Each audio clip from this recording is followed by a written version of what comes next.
For GT Report, I am Miguel Bosch. This is GT Cast. If you have followed sports car racing for the past, let's say, 6-7 years, you will have seen the rise of Car Collection. This team started 20 years ago as a very small team in VLN, but by the mid-2010s they really rose to prominence and started racing GT3s in ADAC GT Masters, in the Blancpain GT series, and of course at the Nürburgring. By 2019 they were an Audi Works team. They scored podiums at 24 hours, more podiums in the VLN, and of course in the 24-hour series they have always been one of the top GT3 teams. Now they are still waiting for that one big win, but every year, every race really, it seems like it's just a matter of time until they will. And this week that time might actually come at the 24 hours of the Nürburgring. I wanted to know, how did Car Collection get to where they are now, and how do they prepare for the biggest race of the year as a works team? There is really no one better to tell that story than team manager Denis Ferlemann. He was with Car Collection from its early days when they were still racing in VLN in the lower classes, and he was there of course when they became one of the top Audi teams that it is today. So let's listen now to that conversation.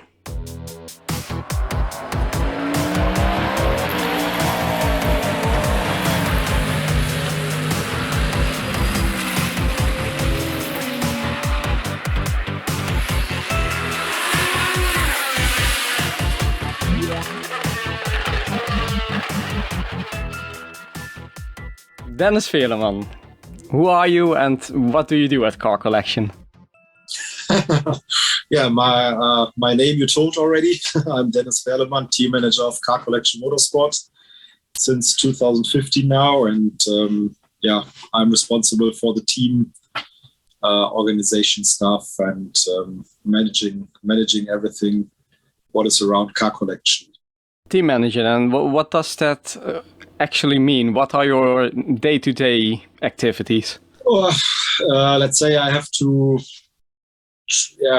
organize, or so it's a bit different, and in the change I have to say now, because the program is quite big this year and I need a bit of support. So in the past I did nearly everything from hotel booking, travel arrangements like flights, how the team is going to the racetrack, do the crew guides, looking for the time schedules. So this was my task the past years. So as we grew up now, we changed a bit the organizational structure. So we have some people now which are doing the organizational stuff like hotel bookings, flight arrangements, and how the team is going to the track. So now my tasks are, in, let's say, leading the team, also doing the personal planning, which mechanic is on which racetrack, who is in the workshop, organizing team meetings, taking care of the customers, so the drivers, and have an overview of everything, let's say. Mm-hmm. So you're like the center of the team. That's where you are. Yeah, and at the track, you of course, if you're the center of the team, then you are also the one in contact with the organization of the racing, with the drivers, with the manufacturers. So I'm, like you said, I'm like here in ADAC GT Masters.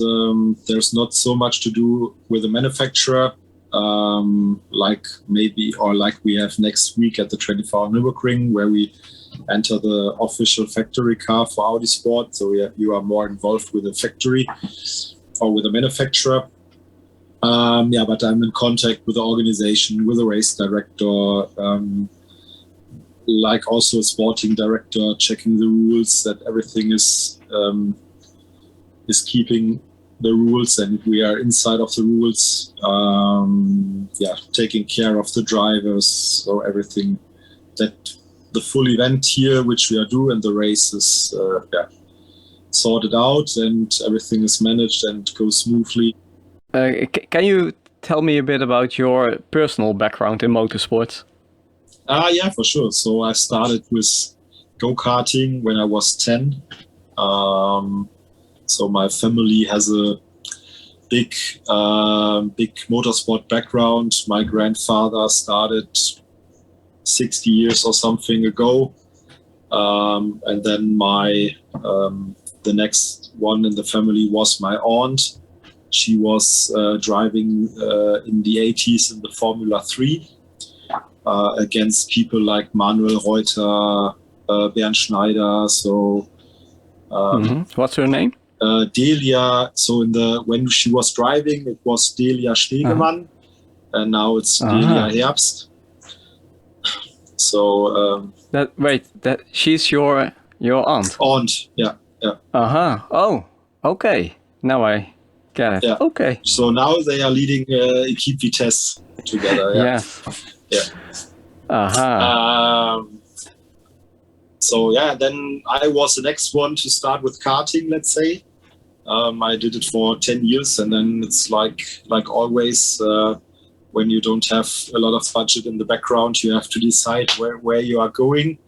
And then I left the karting to start a normal work, to focus on that, but I was still involved in motorsport, and then I just changed the pit walls, let's say, going into the garage and working for teams like doing data, refueled the cars at the pit stop, and then it went up to until where I am now. What do you need to be a team manager in terms of qualifications? I think first of all you really need to be optimistic. You have to try, or you have to try to solve problems, let's say, or you have to handle, or you have to solve problems all the time, all day long, let's say. This is something what you need. You have to be organized somehow to manage all the tasks. And then you also need a good relationship to your team, that they trust you and you have to trust them. I think this is the most important things there. And then studying something that would teach you organizing skills that would be helpful. Yes, for sure, yeah. What did you study? Nothing. Nothing. That's not much. No, I finished in Germany. It's the 10th class on the, what is it, Realschule, you know? Yeah. So, and then I directly start to work with 16. Okay. So when I started in the Deutsche Telekom T-Mobile. Yeah. Okay. So kids don't do like Dennis did, but finish school and then you can still become team manager. So to be honest, I have to say, I should maybe try the way to study something, but in the end, I'm happy where I am now. So all okay. It's not bad for someone who only did Realschule. So yeah.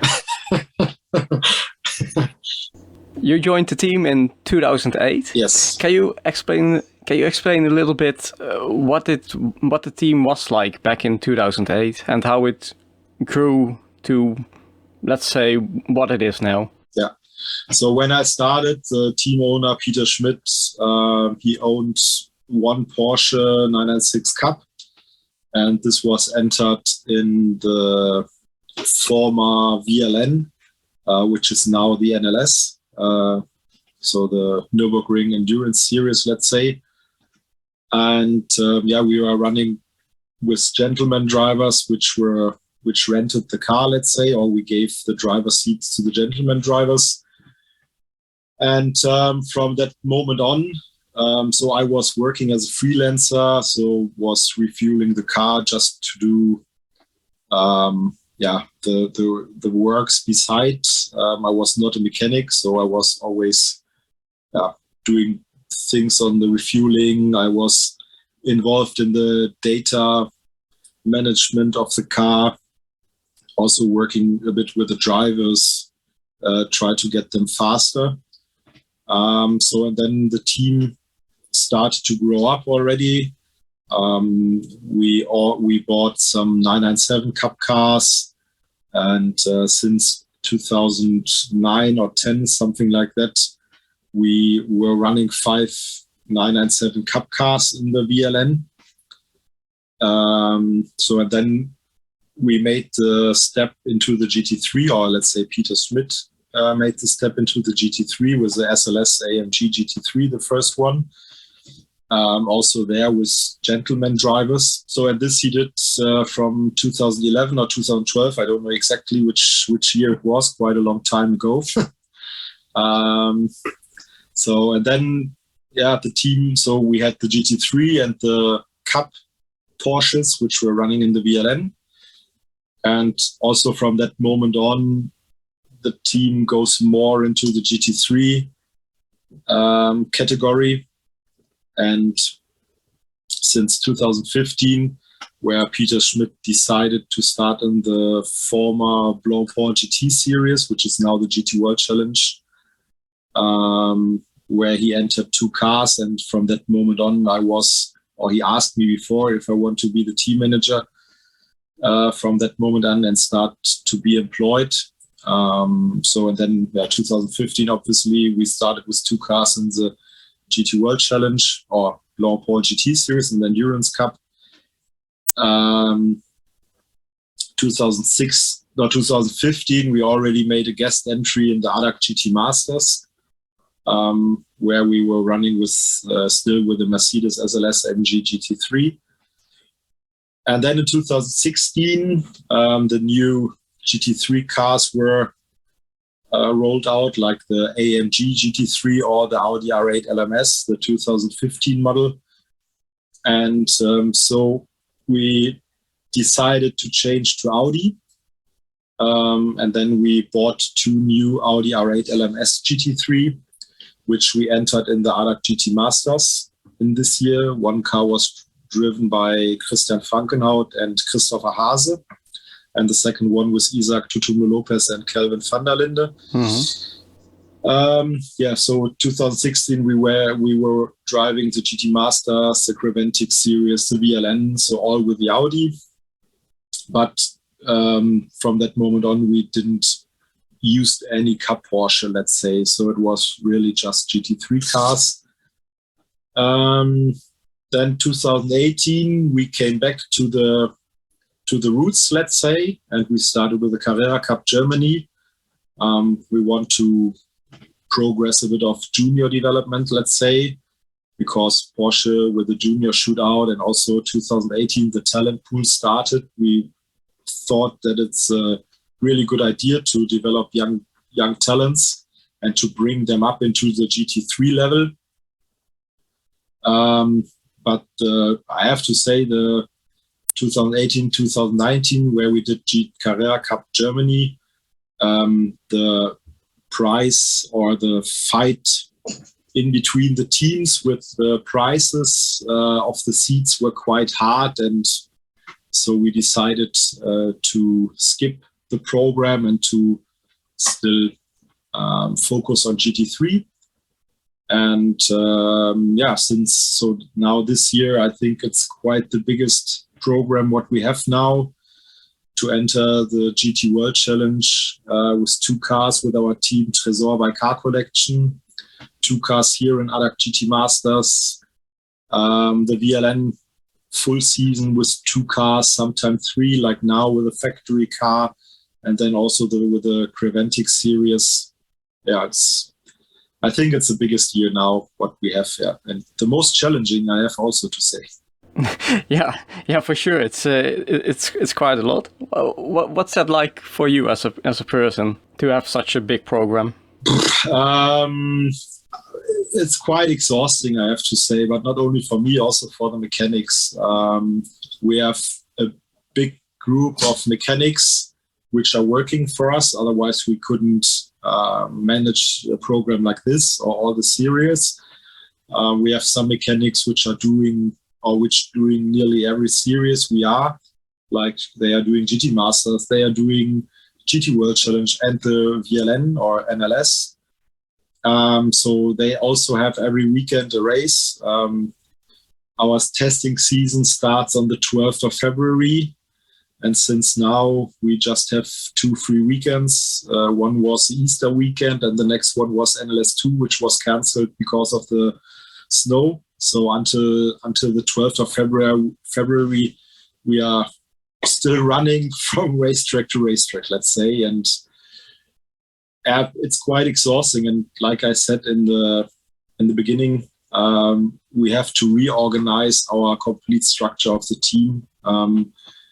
We have now one extra team manager, which is just taking care of the VLN season or NLS season. We have more organizational people which are taking care just for one series, like GT World Challenge, like GT Masters, or like Creventic.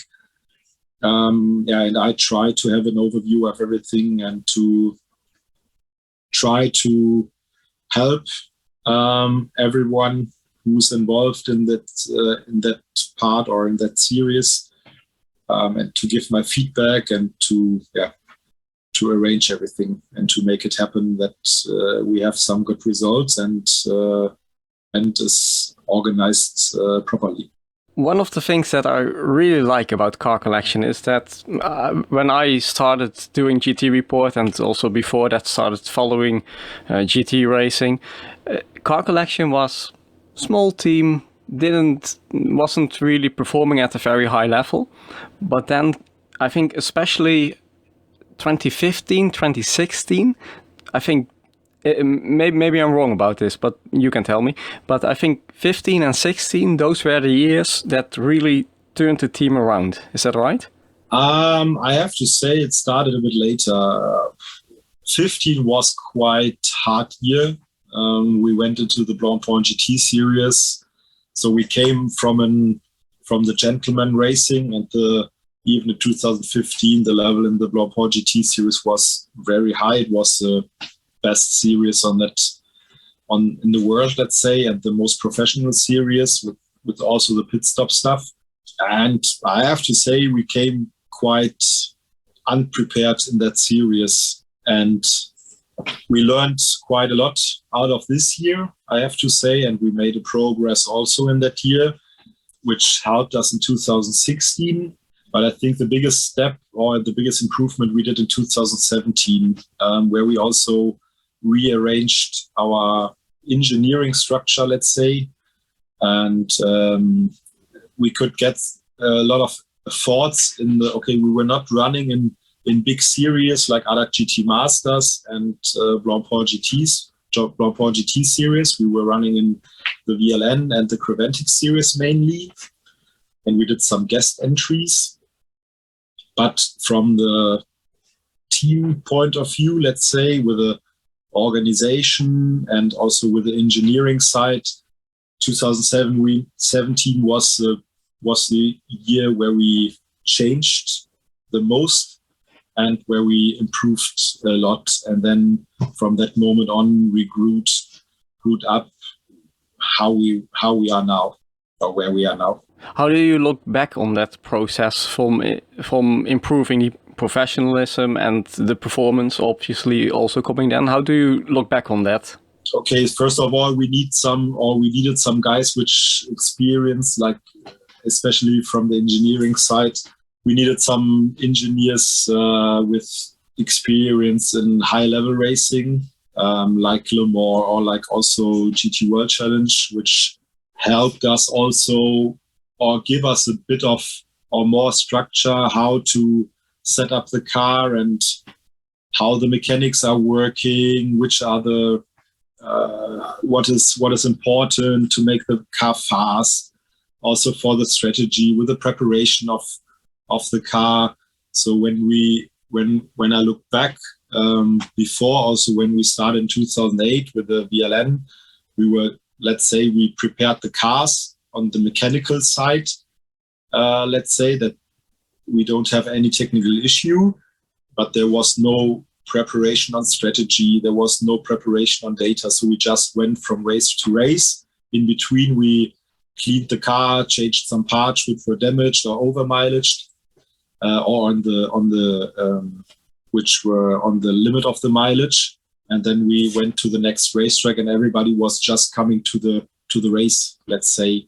So in 2017, we progressed, let's say, that the engineering side were more preparing the races to think about how the strategy will go, how we can handle the Code 60 stuff, what is the best strategy, what happened if, like things of that.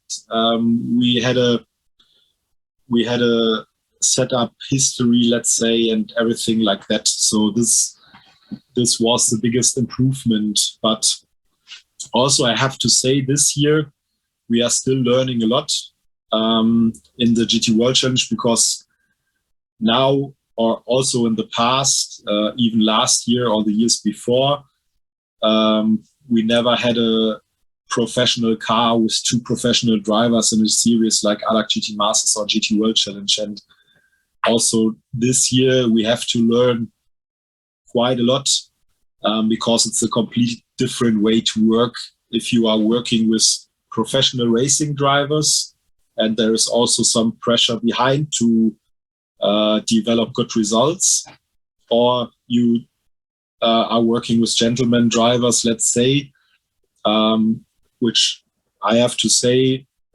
which worked quite well in the past in Creventic. There it's more important to build up an event for the gentleman drivers, that they are coming to the racetrack feeling good, because the gentleman drivers can do that sport because of they are quite busy businessmen, let's say. And so they want to come to the racetrack.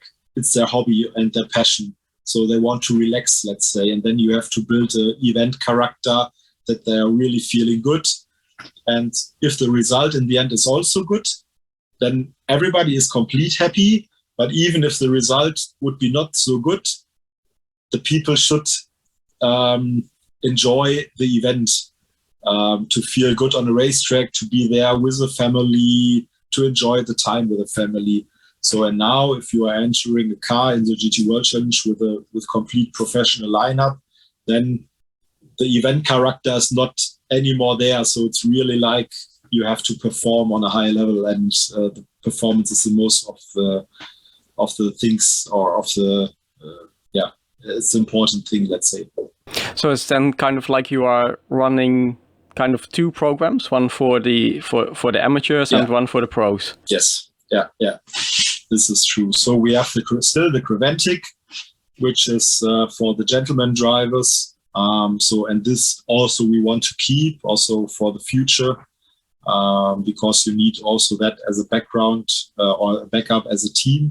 So this event will still going on, and there you have still to create a good atmosphere. So the performance has to be also there, but the gentleman driver is fast like he is, so, and he's not on the level like a professional driver.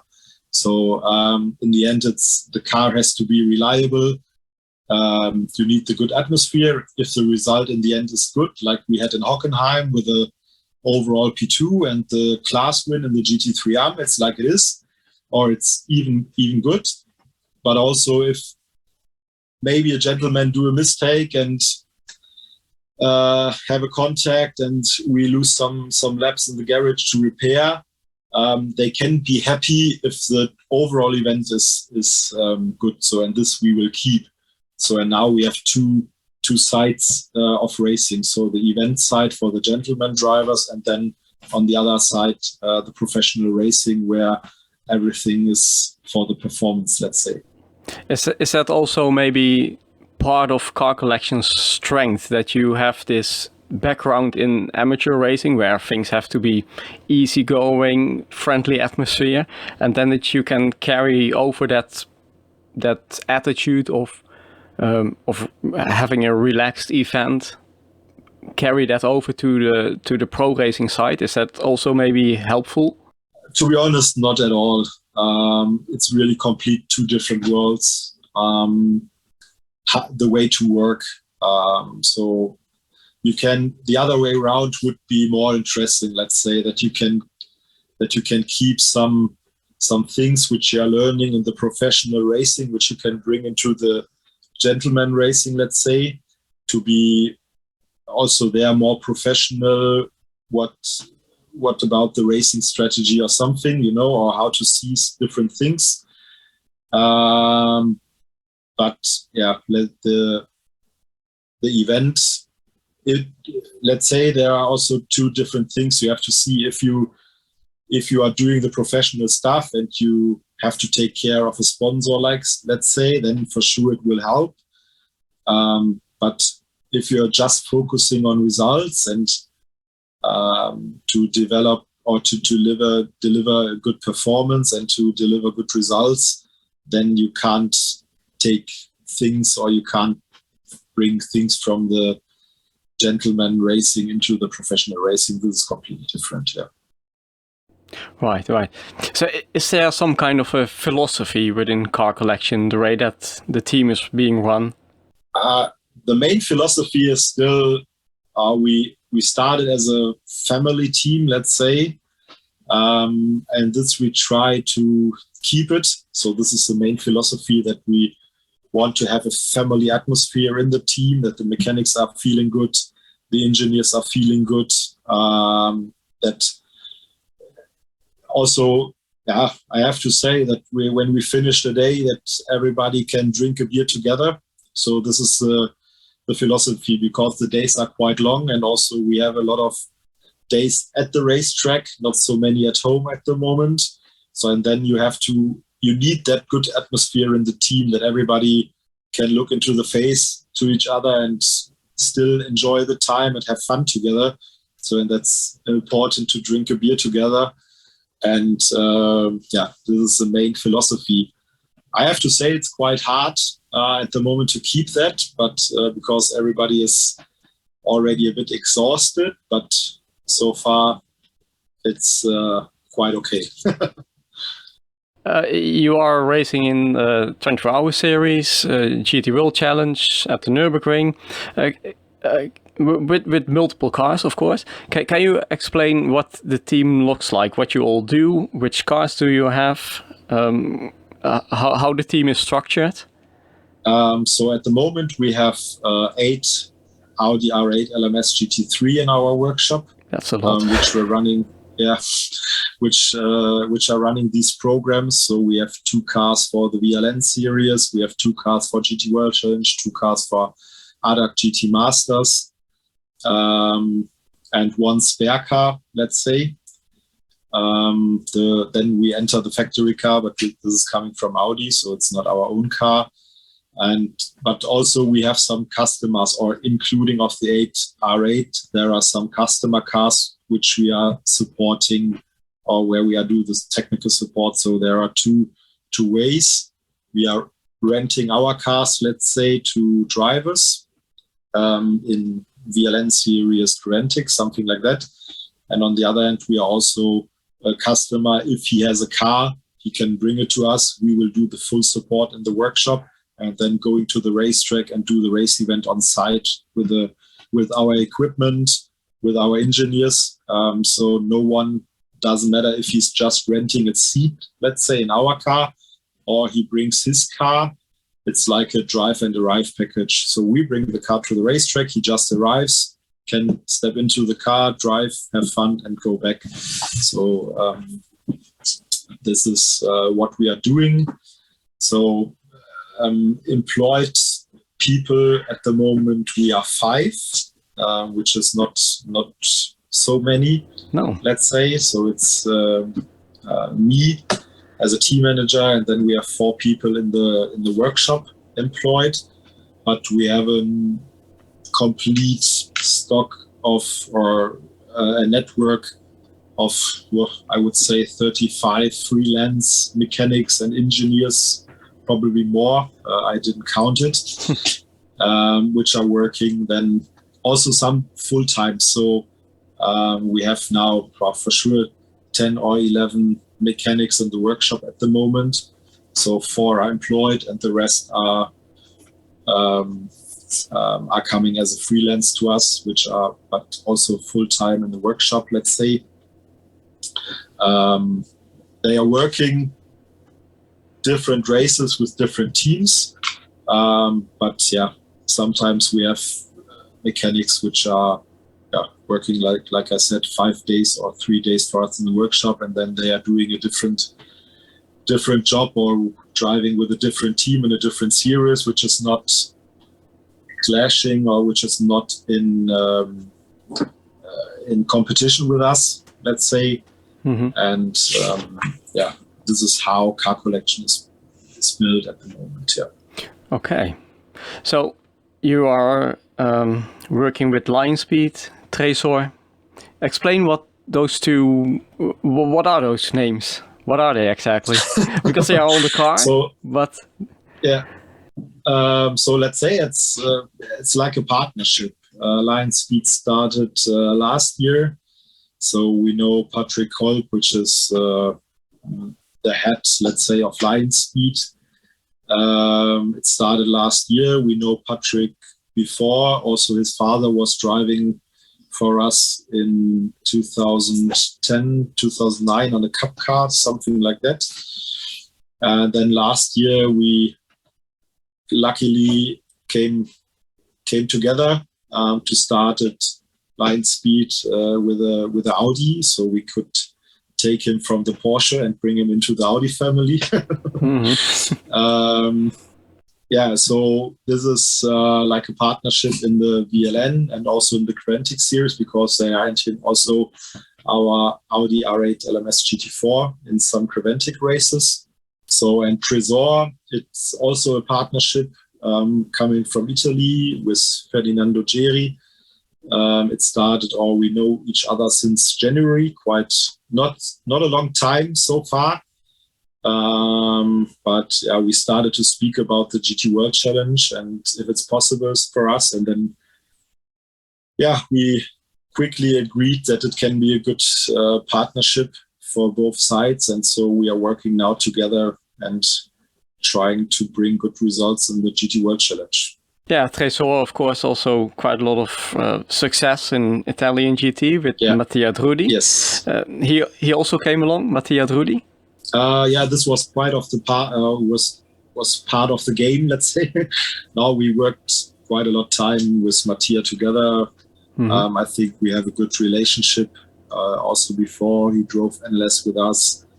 Also in 2019, he drove with Florian Spengler together in Alak GT Masters. So we knew each other, we liked each other, and that was a good thing that Mattia was already involved in that program or project, let's say. And now we are enjoying nearly every weekend together because he's now doing GT Masters for us, GT World Challenge, the VLN season. Yeah, a big program with Car Collection for him. That's a good driver to have with the team, I would say. Yeah, for sure. He's really quick, one of the quickest Audi drivers, let's say, and really nice guy and really good to work with him. Yeah. And then you also have Christopher Haase, also with Car Collection for a very long time. Yes. Yeah. What's that like to work together for such a long time with drivers like that? Does that help the team? Yeah, for sure. So it makes the complete thing more. You can, how should I explain? You can learn out of it. If you keep the engineering structure and also the drivers for a long time, they can really get into also to get a good relationship, which is very important for both of the sides, because the driver needs the trust to the engineer, he needs the trust to the mechanics, and also from the other side. So the engineer needs the trust from the driver, and also how they speak together, how they understand, how they see things on the car, how to set up the car. So this is very important, and everybody can trust each other, and then it's more easy to get good results. I think you see if you go through motorsport paddock to all teams. I think the most successful teams are there where you keep your structure, like engineers, mechanics, and drivers, because this is the most important thing to be successful.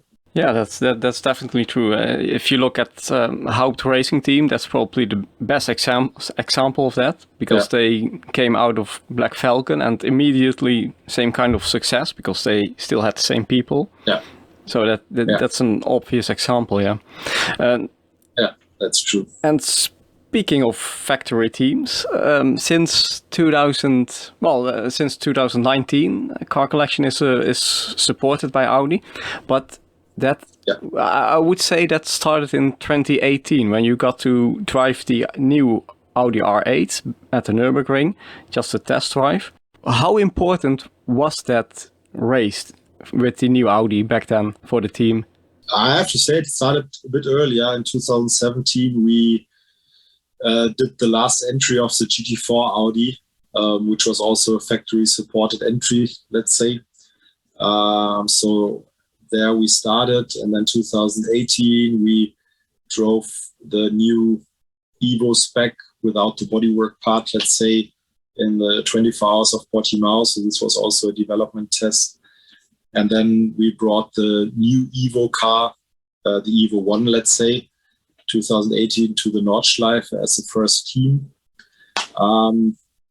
This was quite important as a team, because if you got the chance to run as a official factory team, and you can also, that is good from the outside view for the team, because then you are proved to be a professional team with a good structure, with a good organization, let's say, that you're working pretty well, and also the manufacturer can get impressions and experience out of the team.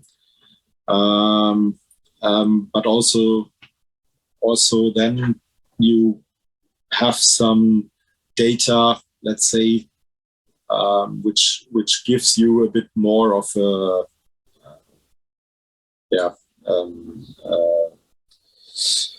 I lost the English word. Try German. Vorteil. Advantage. Yeah, advantage. Thank you. Gives you a bit more advantage about the other customer teams, let's say, which was the same with the Evo 2 when we were running in 24-hour Barcelona, 12-hour Hungary. So we could also get some data out of it, which also, to be honest, helps us now a bit, because we were running the car quite early. So then you would say that those races with the test cars, with the GT4, with the Evo later, those races they started the cooperation with Audi, like as becoming the Works team, one of the Works teams. I don't know exactly, I have to say, but I think it was also part of the game that Audi Sport can see how the team is organized and how they are working and how they are managing a factory program like this, because the GT4 was a development. Everything which we did was a development entry, let's say, which is from the result side not so important because it's developing or development. But then still Audi can see how the team is working, and I think this was one of the key points to be official Audi Sport team then from 2019 onwards. Yeah. What does Car Collection all have to do to be eligible as a factory team? I think that's not so much. Just like you said, you just have to show to Audi that you can run a program like that. You need a proper structure in the team, that you have good engineers, good mechanics. You have to prove that you keep the structure for a long time and not changing the engineer from race to race, So this is important things, I think, that which are also important for the manufacturer to prove or to have the proof that the team is well organized and well structured and can do a factory entry like that. And then you get the sport. What does that all mean to be a works team? You have the preparation in before, let's say. So the main stuff is for sure done by Audi Sport. So the cars are prepared by Audi Sport. We will get it on the race events. We get the parts. So the main thing, let's say, is to also find the right setup on the track. You have a base setup, let's say, which is given by Audi Sport, and then the rest of the part is game, or the rest of the game's part by the team to find the last 10th to be competitive. And then, you need the strategy point. This is also something what the team has to handle. Audi is also helping to have an overview of the race and to see where the race is going against the competitors. These are the main points, let's say. When you get this kind of support, of course, then it means that you are pretty well structured and you know what you're doing. But does that also work the other way, that you actually learn things from Audi that you can then implement as a team for other races? Yeah, for sure. So I think it's a win-win situation for both Audi Sport and also for us as Car Collection. You learn things from Audi Sport, even with a setup side, because you have for the Nordschleife, you have a start setup you can develop, and all these data you can also use for the future races. It's like in Spa, so Spa is the moment where all the factory teams are on the same level, because then you get the setup, let's say, from Audi, and with the setup the car is even good. And from that moment on, the data is shared to each of the customer teams.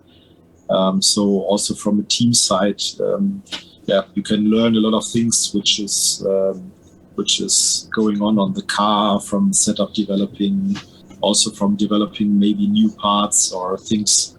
So you can really progress as a team.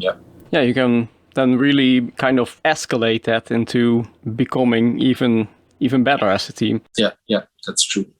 What does the whole process of preparing for the 24 hours of the Nürburgring look like, starting, let's say, last year, the day after the race? What's that process like? For us as a team, to be honest, we don't have time, because we have beside programs, let's say, so we are not working already from end of 24 Nürburgring 2021 until 2022. So we have our normal program which is going on and where we have to focus on. So, but then it started from Audi Sports side, started to develop the Evo 2 car, which is much more drivable and a really good upgrade also for gentleman drivers, for silver drivers, not only for the pro drivers. I think we made a big improvement, which is important for the rain, which you can expect at the race with the traction control and the ABS settings. So the full Evo 2 package is really a big improvement. So I think this was the thing from Audi's side, where it was just not only for 24 Nürburgring, but I think there it helps also quite a lot on the Nordschleife the way the Evo 2 package is working. So for us as a team, so we started to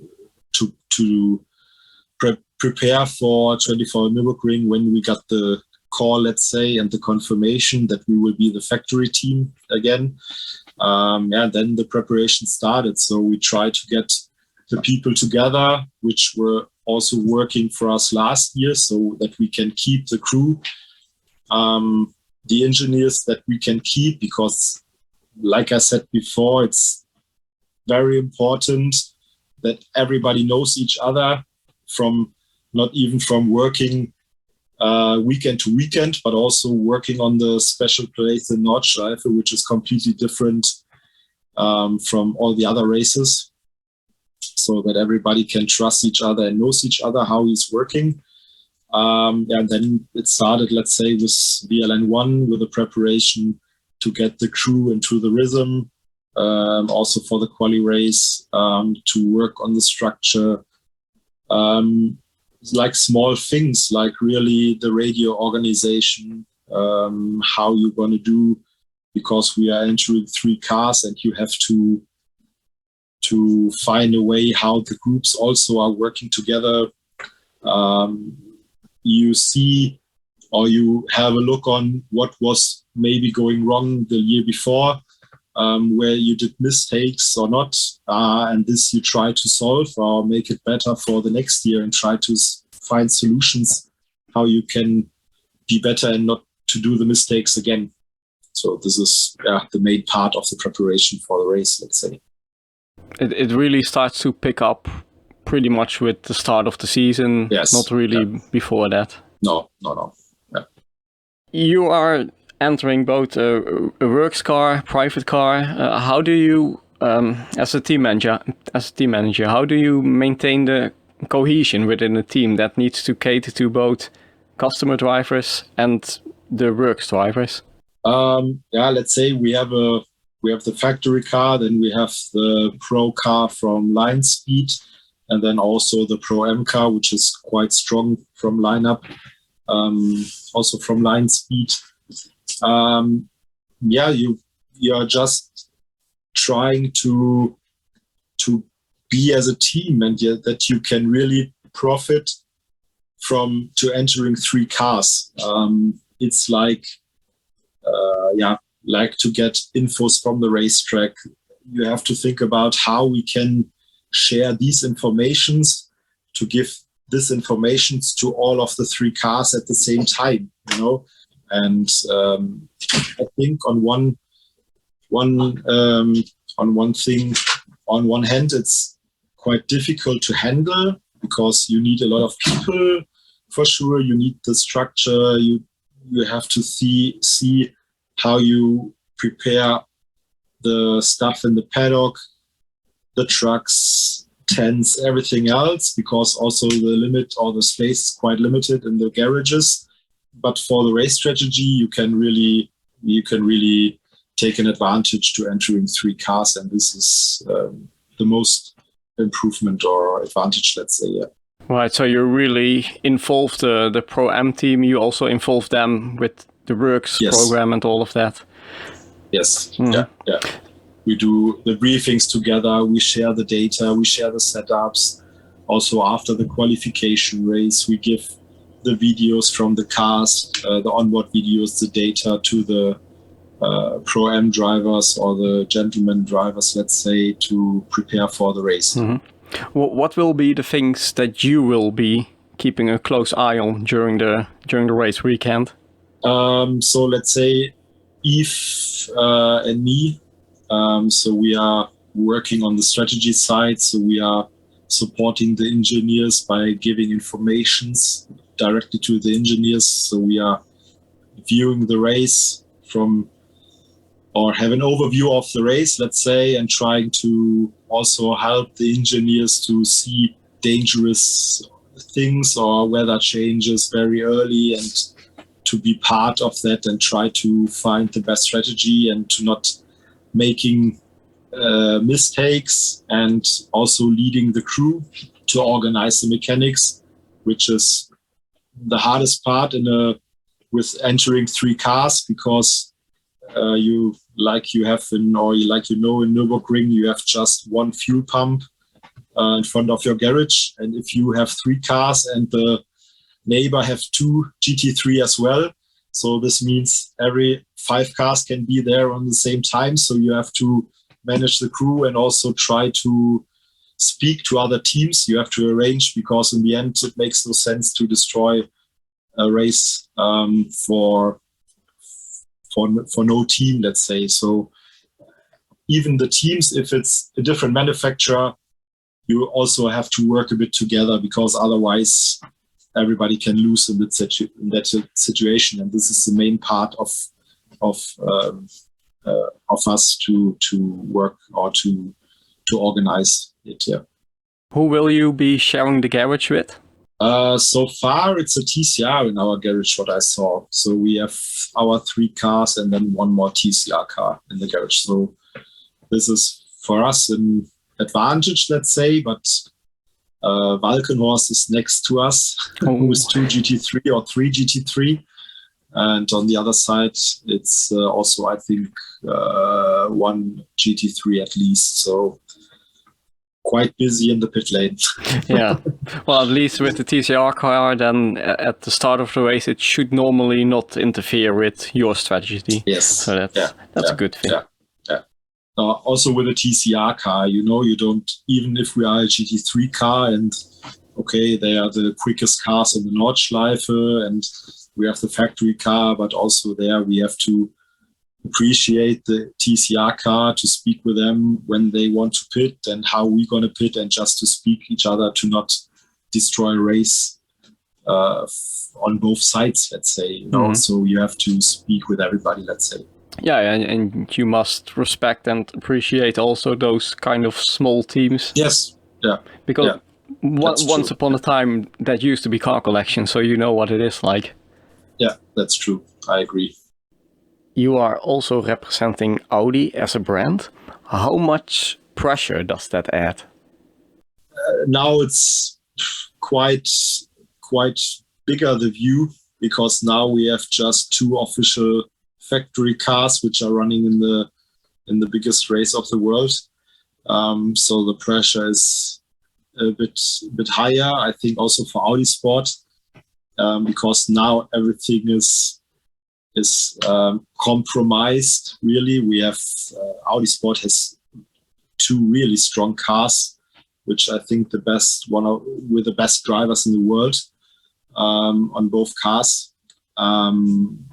Luckily, we have the Lion Speed car, which is also supported with 2 factory drivers from Audi Sport, together with Patrick Kolb, who made a big step last year in progress. Also, he did lap times under 8, which is one of an important mark on the Nordschleife to beat. And he did that, yeah. But I think for Audi it's really important, even if it's less cars, but you can see how important it is, because now it's really focusing on 2 cars and with the best drivers of the world, or one of the best drivers in the world, and then we go for it and we try to take the win. It's Thursday now, and 1 week from now we will be at the Nürburgring at 24 hours.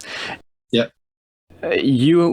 Car Collection has not yet won one of the big races like Spa, Nürburgring, Daytona. You can also put to that, Bathurst. So winning that race, what would that mean for the team? From not just, of course, you want to win, but winning that race.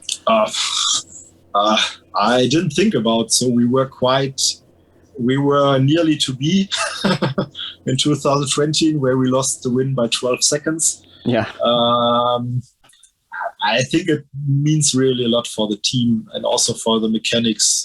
We have a lot of mechanics which are now since also 5 or 6 years or even longer with us, and they are part of this improvement of Car Collection Motorsport. And to win a race like Nürburgring or probably Spa maybe this year, so this really would be a big thank you and something we can give to the mechanics to say thank you for the hard work they've done in the past years and also in the past weeks,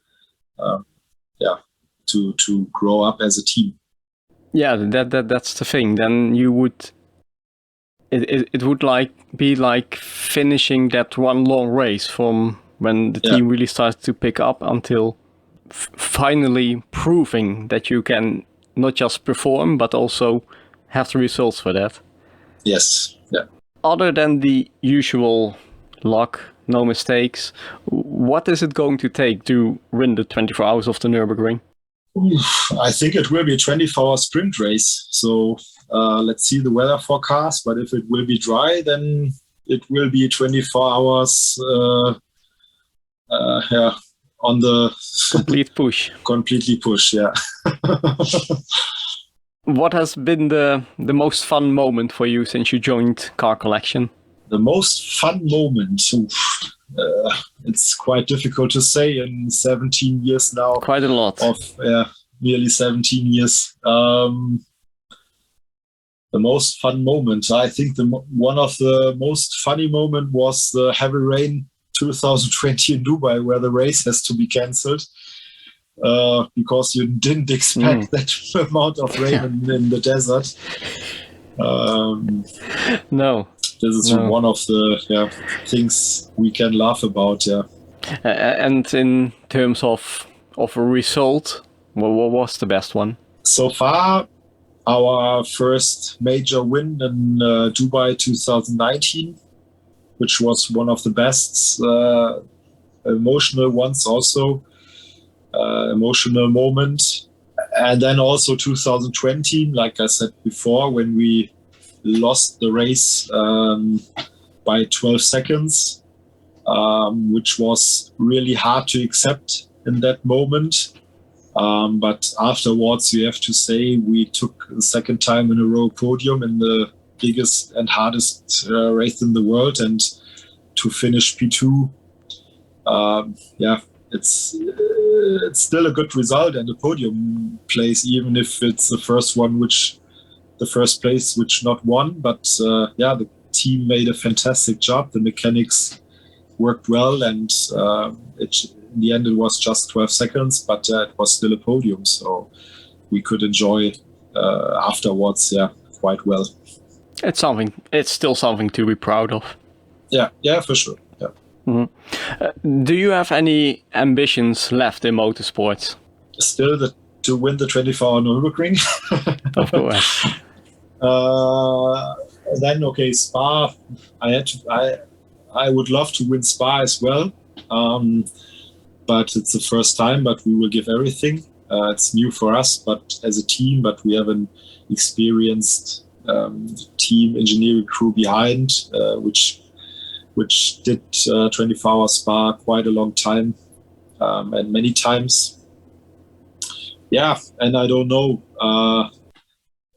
I never been in Le Mans so far, so I think this is something not just to win, but just take part of this race. Yeah, this would be something. That would maybe in a couple of years could be with Car Collection. Yes, could be. Could also be. Let's see. Could also be with another team. But you are fine where you are with Car Collection. Yeah, I'm completely fine. I still have some tasks to do, and and I want to still grow up with the team. And I think in motorsport, so far there is no ending where you can grow up, or where you can, there are still things to do, and the task is resetted on the 31st of December and starts new on 1st January. So you have to prepare for the programs you are doing, and then you nearly, you are really fighting. You are fighting year to year to grow up and improve. Yeah. Mm-hmm. And you cannot leave the team before you have won that big race anyway. I don't think I will leave the team, so I'm already 37, so... Still young, so young.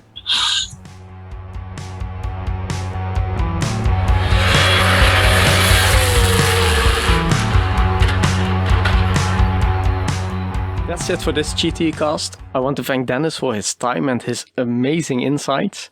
If you want to see how Dennis and Car Collection get on during the 24 hours of the Nürburgring this weekend, then follow us at our website gt.report and our social media channels, and I will catch you in the next one.